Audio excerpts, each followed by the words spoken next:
So hello mga kaibon, so nandito tayo sa aviary ko. Kukunin natin yung mga nakagat ng mga daganon. Naka-recover na sila, ito sila.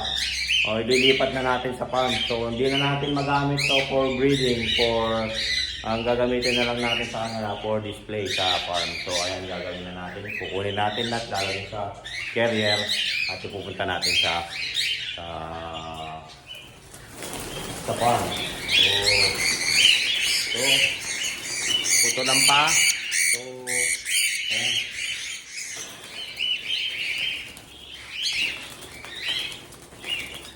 Split follow yon. Ito emerald, oh. Emerald stock.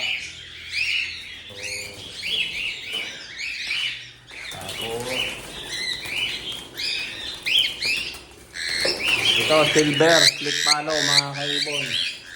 So gandahan natin. Lagyan lang natin ng maayos para nangangagat sila oh. Nangangagat, so masakit din yung kagat nila.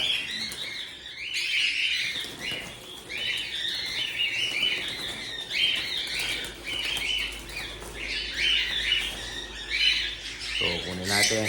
Emerald ulit, emerald. So alarin pa. So ilalagay natin ulit dito. Yan. Apat. So isa pa. Meron pa ritong ito mga kaibon. Sayang to. So hinayang ako rito sa follow na heavy pied siya. Heavy pied. So walang pa. Walang pa yung isa. 10 pa naman to, heavy pied siya mga kaibon. So, dalawang nakalagay dito, dalawang hen yung nandito. So, ito kasi okay naman itong mga to. So, okay naman yung mga yan, wala naman silang, hindi sila nakagat. So, ito lang, 5.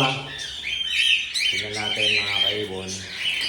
Yung kukunin natin, ilalagay natin doon.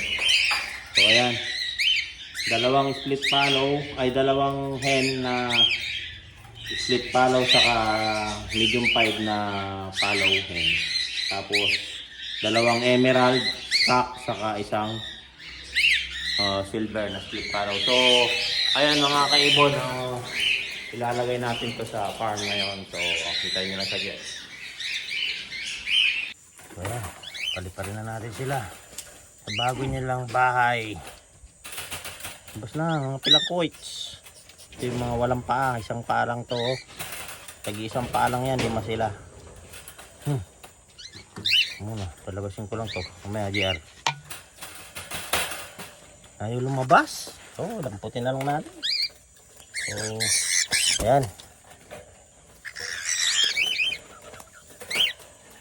Ayan sila oh.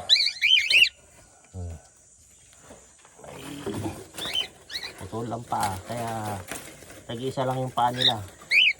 Ayan o, mga kalipad naman. Naninibago lang yung mga yan. So ayan na sila o. Ayan na. Ay!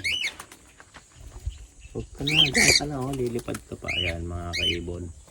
So dito na sila sa bago nilang bahay. Ilan ba yung natira niyan? Ako, 3 boss. Bakit nawala na? Unti-unti mo na?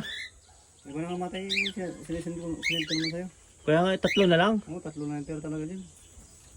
Ibig sabihin dalawang pair na lang. Wala na pala. So maglagay tayo ulit. So ayan mga kaibon, nakita nyo dito sa farm. Ayan na, dito na lang sila para maluwag-luwag sila dito. So ayan muna. Ito. So, paalam mga kaibon.